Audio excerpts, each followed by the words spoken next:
Hello, everybody. This is Christine and Sages, and we are meeting with Dr. Sue today, and she is our guru in GIS. She is the know-all who you go to if you have any GIS questions. She's amazing. She's sweet. She's kind, and she's very student-centric, like all of our other professors in the department. With that said, I'm going to go ahead and let Dr. Sue introduce herself and give a little bit of background on her interests within GIS and geography. So thank you, Dr. Sue.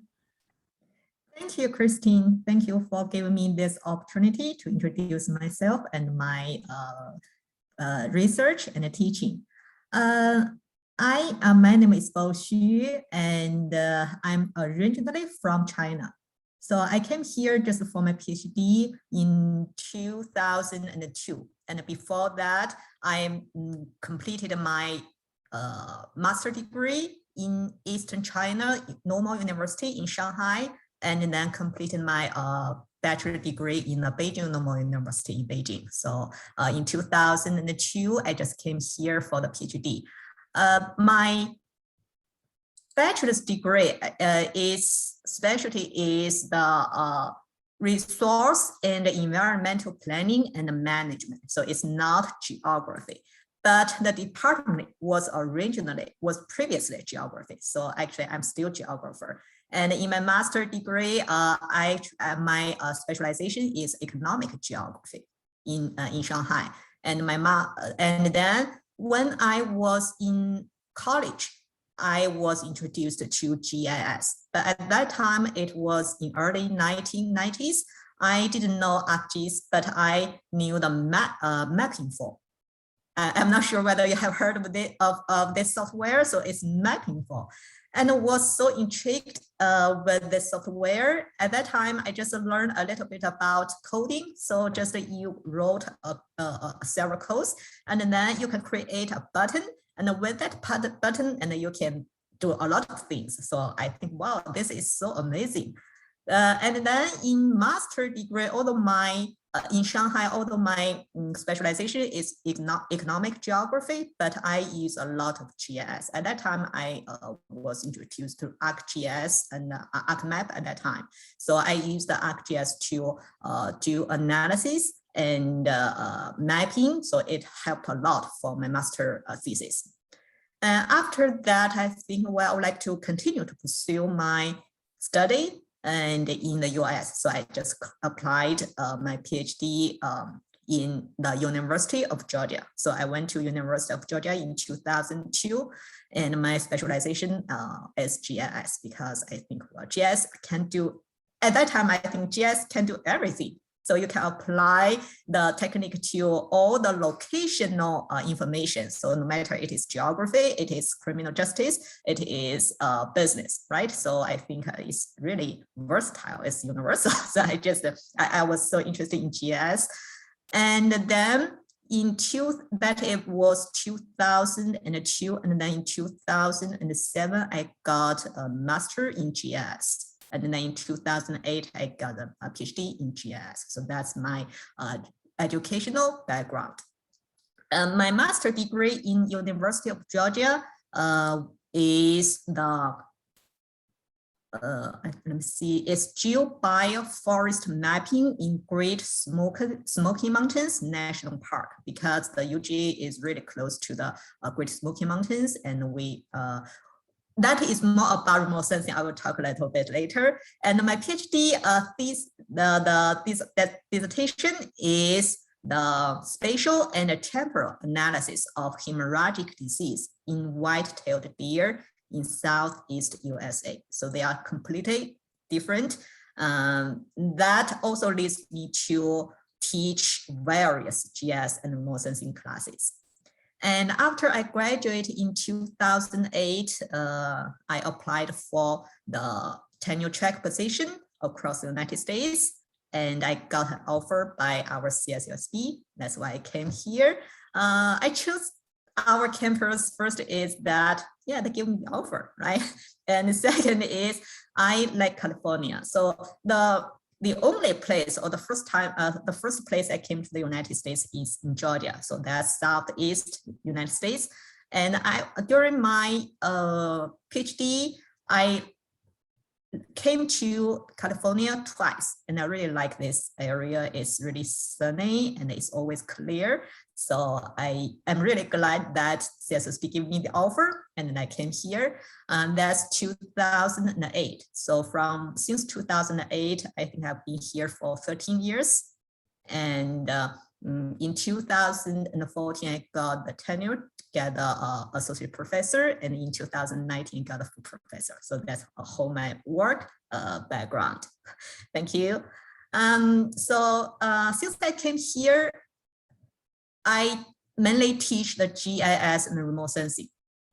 And I teach the various GIS classes. I think most of the students may know me because they have to take the Intro GIS class. It is a required class for all the geography and environmental studies majors. So I teach the introduction to GIS class. I teach the advanced GIS. So advanced GIS is based on the introduction to GIS class. It's more advanced, and you mainly learn about the raster data analysis. For IntroGIS class, we mainly teach the vector data analysis. So, and later on, I also developed the geospatial analysis class. So it's more about spatial statistics. My PhD dissertation focused on the spatial statistics of the data. So I think it's really important. You not only need to know how to map the data, how to spatial analyze the data, you also need to know how to statistically analyze your data. And the spatial statistic is different from the traditional classic statistics. So it involves the location information into the class. And I think this is really important. So that's why I developed this class. And I also teach the remote sensing of the environment. My master's thesis is about the remote sensing.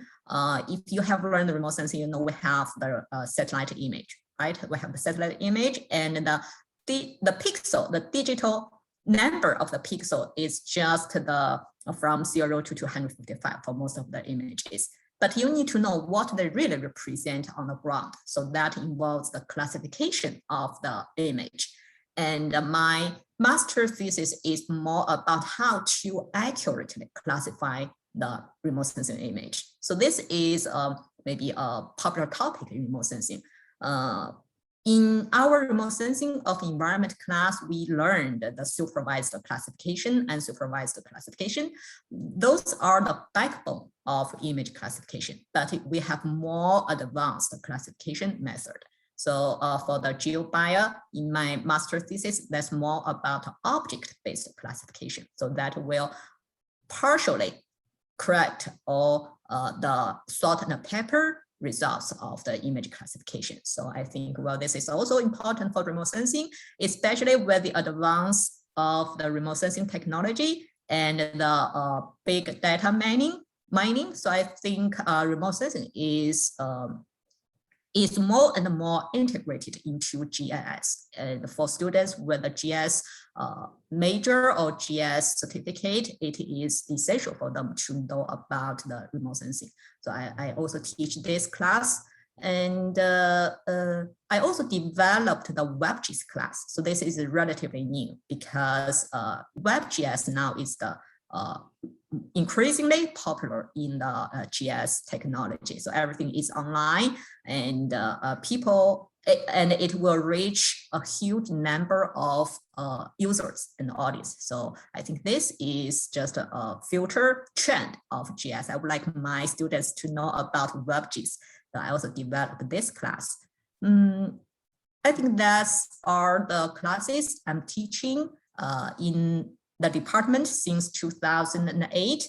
And our department had a GIS certificate before 2020.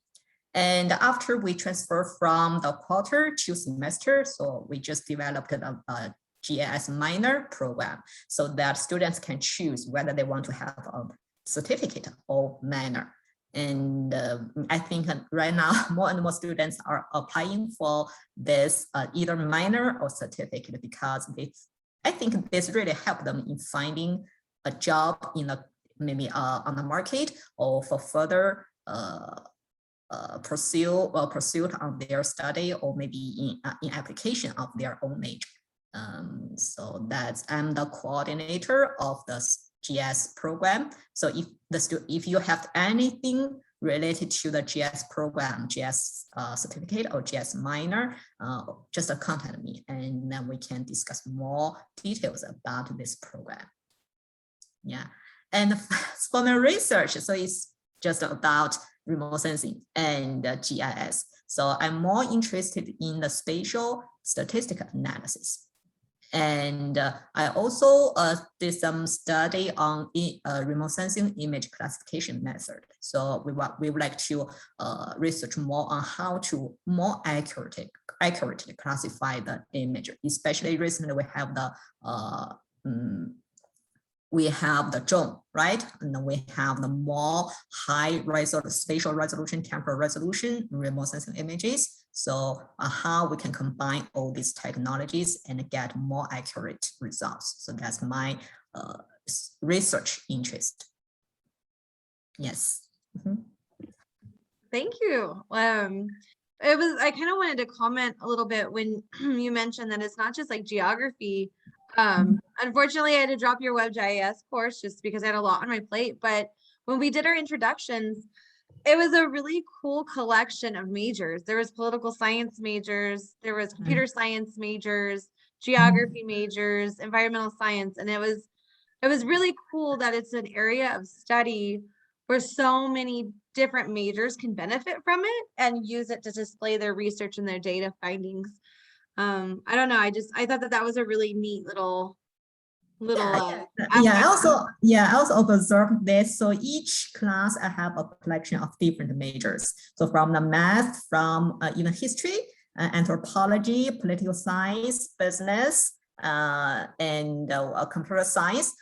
Even for also for some majors, for example, in criminal justice, they have a GS concentration, and for I think in math department they also have a GS concentration because, as I said, GS is really universal. For space, actually, is inherent in our nature. So no matter which field you are in, right, you need to collect the data, and all the data inherently have spatial information. So all the fields actually they can use the GIS. So question here, it sounds like when you very first started with GIS, it was kind of like, even though, sorry, my neighbor's dogs are going crazy. Even though GIS has been around for a while, really the modern GIS that we see now is only, 20, 30 years old at most. What really drew you to the GIS when you went to school? So first, because I was in geography department, and the first thing I was interested in geography when I back in high school, and I think everywhere in the world. But at that time, I don't know GIS. I don't know any technology part of geography. I was just, I like geography. So that's why I applied for geography department. And then in college, so in undergraduate school, I was introduced to GIS, the mapping for, and I think at that time, it was the first time I was introduced to computer.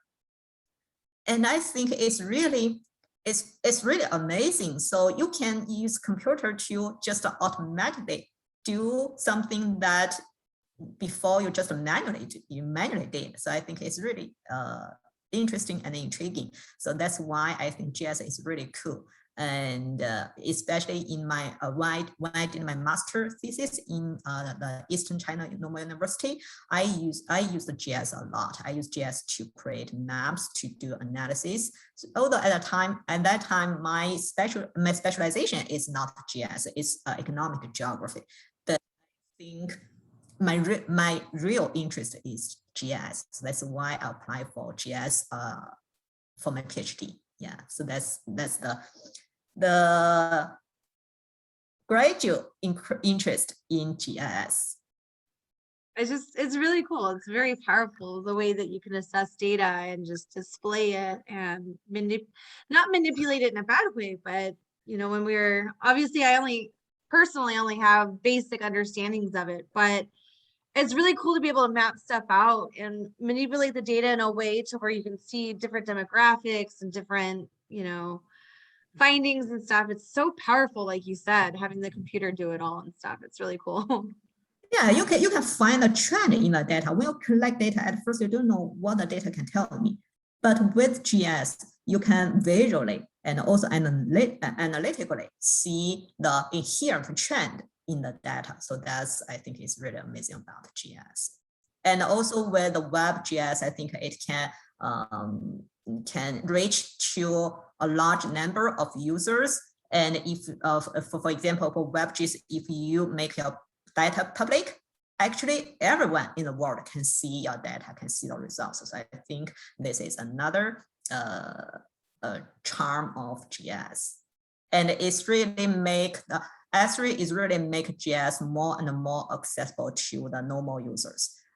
Even you have only a basic understanding of GIS, actually you can still do some GIS web app or web map and then present your work to others. So that's, I think, is another thing for GIS. So it just attract more and more people. Yeah, and I'm glad you mentioned Esri. We're very fortunate, Cal State San Bernardino, we're located in Esri's backyard.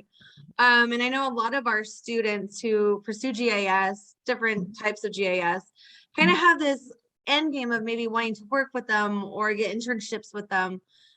Is there something that you recommend for those students who have this goal to want to work for Esri or anyone in the industry? What word of advice could you give our students as far as pursuing those opportunities? Actually, we have alumni in Esri after they graduate. And first is, I think, if you really want to pursue the GIS career in your future, the first is you need to learn as many GIS tech knowledge as possible. So in our on campus, that means it's better you get a GIS certificate or GIS minor, right? And then it's better you can have a GIS master degree after you graduate. I know several of my previous students, after they graduate and then they pursue a GIS master degree, and after that, so they really get GIS. So most of them are GIS analysts in our organization or company, and also in S3, their headquarters or maybe just other branches. So that is one thing. And another thing, I think internship is really important. So what you learn in class is only theory, right? Concept, even although we have labs, but the labs, if you have done my final project, you will know it's totally different from the labs. For the labs, I give you all the data, I give you the instructions, but for your final project, I ask you to collect your own data and you need to do your analysis. And most students say, well, it's really difficult. I don't know how to collect the data or how I can collect the data I want, right? So for a real world internship, you will know how to do GIS in the real world. And then I think it's already very precious practice for your to prepare for your future. And for the S3, actually we have connections with S3. Before the pandemic, but that's not often, but we have organized the tour, the S3 campus tour. Yeah, but I think later we can still do that. We have connections with S3 and we can connect with them and then organize the tour. And I think it's really helpful so students will really know what the different divisions in S3. So it's not just a GIS people can go to S3. So that they involve a lot of other majors and disciplines. So I know some of my previous students, they know GIS, they only got a GIS certificate, but they can go to S3 in the marketing department. They know some GIS products and they can, if they have a very good communication skills, so they can apply for this position. So that's another thing. You have to have some GIS background and then yes. But if you're really more interested in the technical part, so I think it's better you can get a master degree or even more GIS classes, so that it will help you a lot. And another thing is GIS is really advancing very rapidly. So you always need to get the latest technology. So that's another thing you should pay attention. Yeah. So basically be flexible with the new technologies and stuff coming out. But I think the core theory is always the same. It's just maybe especially for WebGIS. I was teaching WebGIS for the last a few years. The core functions are always the same. Mhm. They would add more functionality, and sometimes the interface is changing. But if it does mean that, well, I take this WebGIS class this year, and maybe next year everything has changed. It's not. It's just maybe the interface has changed, or they have some more functionality, but still they are useful. And you need to grasp the core concept and the theory, and then more flexible with the new technology. And this is a little bit more of a fun question. After you moved to California, what was the first thing that you did? Did you like go do the beach thing or Disneyland, or, the stereotypical eat in and out, the stereotypical California things? What was your favorite thing to do when you first moved out here? Let me see. Oh, it's a long time ago. Yeah, I think I went to Chinatown. the first thing Chinatown I think is one of the biggest in the United States, and a lot of restaurants. Yes, the food is so good. Yeah, and I think the next thing is I went to the beach. I was like, that's what I think everyone does. They first come to California. It's usually the beach, and then everything else after. Yeah. So that's why I think I like here. I like the warm weather here. So although actually my hometown is very cold, it's like, I think it's like the Boston, the area. It's really cold. But I think I like the hot weather, like the warm weather, and I like the sunshine. Yes. When we're not having fires and there's smoke everywhere. Yeah.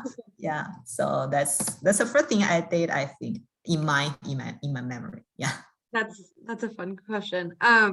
I want to open the floor for anyone else. If you guys have any questions for Dr. Stu, she's been so kind to meet with us today and give us that huge background. It was awesome. I don't know, with me, it's really interesting to learn the paths and the journeys that our mentors and our professors, what led them to get to where they're at, because I feel like a lot of us as students can kind of see different paths or different decisions that you guys may have made, and we're kind of in those same situations where we're at a crossroads. Do we want to go one way or another way? So kind of hearing these stories from our professors who have been successful, we all kind of look up to you guys. It's kind of reassuring from a student standpoint to kind of hear these stories and stuff. Did anybody have any questions for Dr. Stu while we've got her here with us? Hello. Hi, Rama. Hi, Christine. Hi, Dr. Stu. How are you? I'm good. Hi. So I do have actually a question. Thank you so much for sharing about your background, and thank you so much for actually sharing about your interest, because it pretty much is close to how I was introduced to GIS and how and why I am pursuing GIS. But for now, you know that I'm an environmental science. I would want to know how much you see the relationship between like my major, that they are not very like geography based, but it's more climate based with GIS, and how do you see this connection, and how would you see the future that how long they can go with each other? Are they is it a good idea to like pursue GIS as a minor or certificate? Because I am going actually to get a certificate, but I just want to know how practical it's gonna be for me in future in my real world work environment. Okay. Was it clear? Was it the question clear? Yeah. So I think you are in the environmental study major, and you would like to know whether it is a good idea to get a GIS minor or certificate related, which might be helpful or beneficial to your major, right? Yes. Yeah, I think as I mentioned, the GIS can be applied to any field. And why it is housed in our department, that is because we are geography, we are environmental studies. Environmental study, I think previously I did a project with Dr. Elford. She is working on the watersheds and the water quality. And so in our collaboration, so I need to map the watersheds, and I also need to get the maybe population density for each watershed. You know, actually the population is collected based on the zip code, the census tract, the county, but not on watershed. So GIS can have the ability to calculate the population based on the population in each administration boundary, and then recalculate the population in each watershed. So I think that is just one example. GIS can really help the different help in the environmental studies. This is a project, and I'm not sure whether you have any maybe class projects in your environmental studies, and any maybe idea that you can use the GIS in your project. Have you had this? Yes, actually, this has been my I've been wondering if I can basically relate like climate data in terms of like what we have in heat, what we have in terms of the drought or temperature, those things like rainfall. If through GIS I can find a relationship with these data and what happens on the surface waters or the community on Earth. So I want to see if I can use GIS to find that relationship and work through that relationship. Yeah. So for the rainfall data or the temperature data, most of the data actually they are collected based on the monitoring station. Okay. And then that's only a point data. And maybe your study area is not right at the point at the monitoring station. So in that case, for example, we can use the interpolation method we discussed in class, if you have taken that, and then you estimate the rainfall or the temperature or other information at the study area you are working on. And that is only a very, very simple example. And then if you gather data, you may use a spatial statistical method. So you want to know the relationship between the climate change, where this rainfall, where this the temperature, right? And this is a very good example of using spatial statistics, because the classic statistics, they do not consider the spatial location where the study area and the other environmental factors, the temperature, the rainfall. But with spatial statistics, you can consider its location. For if the temperature is closer, if the location is closer to this monitoring station, so the temperature will have more effect on the study area, right? So this is more about spatial statistics. So in summary, I think is you can get the data, for example, the temperature or rainfall that is not at the monitoring station using GIS. The other is you can use spatial statistics to further explore the relationship between maybe your the climate change with the environmental factors. So it's really a good example of how to use GIS in environmental studies. Thank you. Thank you so much. Do I answer your question? Yes, yes, yes, absolutely. Thank you. Yeah, thank you. I can add another question. Do you know if you're teaching the remote sensing class next semester? No, I think remote sensing class is taught every fall. Okay. Oh, so I just missed it. Yeah, so actually, because I think we offer multiple sessions of IntroGIS class every year, but for other classes, the spatial statistic, the WebGIS or the remote sensing or advanced GIS, they're just offered once a year. That makes sense. Yeah. Yeah, so that's, let me see. Right, so if you want to get a GIS certificate, it's better you plan your courses in advance. So in which semester you take the IntroGIS class, and then you can take other advanced classes, because the IntroGIS class is a prerequisite for all the other GIS and remote sensing classes. Awesome. Yeah. Thank you. Did anybody else have any more questions for Dr. Su? Have any other questions?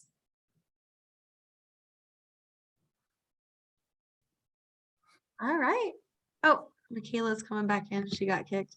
Well, with that, oh, it looks like Angeli's got a question. Okay. So I do have a question in the chat. It's Giselle. First, she says, hello, I just wanted to share. This is my first time hearing about GIS. It's also fascinating. Seems very hands-on. I love it. How would I search for the classes that you teach? She says. Search the class I teach. I think I teach almost all the classes related to GIS, and it's except the environmental GIS and social economic application in GIS. So these two are taught by other instructors, professors, and I teach all of the rest of the classes. And if you would like to know what classes I will teach maybe next year or next semester, just direct contact me. Awesome, thank you. And then Angeli's got her hand up, but I know she's driving. Oh, there she is. Well, yes. So hi, I am very much interested in taking GIS classes in the future, and I just heard that intro courses are offered every semester. Yes, and I think in the fall we will offer 2 sessions, so you can take this class, whenever you want. Okay, and then beyond intro to GIS, what are the other courses? We have the Intro GIS is the prerequisite for all the other courses. And after you take the Intro GIS class, I recommend you to take the advanced GIS class after the intro, and then spatial statistics. Okay. And yeah, I think there in the fall, we usually offer the remote sensing class and WebGIS. And in spring, we usually offer the in spring, I think that is spatial statistics and also advanced GIS. Okay, got it. All right, well, thank you so much. Thank you. Thanks, Angeli. And it looks like Abby's got a question, so I'm going to call on Abby. Hi, Abby. Hello. I was wondering, what's the difference between getting the GIS minor and certificate? First is that the class you should take is different. If you would like to take the minor, you will take, I think, 2 more classes than the GIS certificate. And the other, I think that is different. I'm not very sure, but I think the minor will be reflected in your transcript. And for certificate, you will get a certificate, and you get the maybe just the certificate, but minor will be written or reflected in your transcript that you have this minor. I think that that's the difference. Okay, thank you. Yeah. Awesome. Thank you, Abby. That was actually a question I was thinking of and I totally forgot to ask because I was wondering what the difference between a certificate and minor would be. Mhm. It looks like Angeli's got another question as well. So I'm gonna let her talk. Yes, I do have another question. For the certificate, what courses do you need to have in order to receive a certificate? Do you mean what classes you should take to get a certificate? Yes. Okay. Okay. If you go to our geography website, I think in the roadmap of degrees and majors, you will find the GIS certificate and the GIS minor, the requirements. And for the certificate, you need to take the Intro GIS class. And this class is required for all majors. So you have to take that no matter you want to get the certificate or not. And you need to, the required courses are the Intro GIS, Advanced GIS, geospatial analysis, that is also the spatial statistics, and remote sensing of environment. And then for the elective, you have two electives among these offered courses. So you can take the WebGIS as an elective and what's that? Environmental GIS and social economic applications in GIS and also GIS internship. So from the 4 courses, you can choose 2 to take, and then you are you meet the requirements of the GIS certificate. Okay. Well, thank you so much, Dr. Sue. No problem. Yeah. So if you have any questions regarding the GIS program, just let me know. Okay. Either send me. Okay, great. Maybe I have an Zoom office hour, and we can talk about during the Zoom office hour. Okay, great. Thank you so much, Dr. Sue. No problem. Awesome. Thank you, Yeah, I Dr. think, Sue. sorry. No. Some of the GIS classes are optional courses for your majors. For example, the advanced GIS class, GIS, I think is the optional course for environmental study and geography, right? So you can take the GIS certificate. You can take all the classes in required for the GIS certificate, and some of them are also meet your major requirements. So I think that is win-win. And then I also, just to kind of supplement what Dr. Sue is saying, I went through, for anyone who's interested, I linked to our semester, like the programs within the geography department. And then I also linked the certificate program and the minor, since some of you guys were asking about that. It's in the chat right now. Yes. Oh, I saw that in the chat. Awesome. Well, we're coming up towards the end of our hour, or 50 minutes. It's not quite an hour.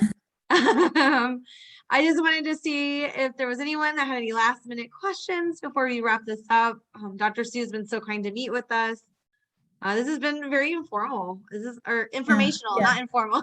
Sorry, I'm tired. I thought it was a carol talk between me and the students. So yeah, so I didn't prepare for this talk, but I think I hope you like my talk today. No, I can't speak on behalf of everybody else, but I kind of like this format because I feel like it's more of a conversation rather than, you know, it feels nice. We're having a nice chat with you. Oh, that's great. Yeah, thank you. And Angeli said, thank you. We love it, Dr. Sue. Yeah. Okay, so. All right. Well, I think it looks like we're closing up. Oh, Giselle said, how would I be able to contact you, Dr. Sue? I can link your email if you would like. Yeah, sure. And you can also see my email from our department website. So the faculty tab, you can find me, and my email is listed there.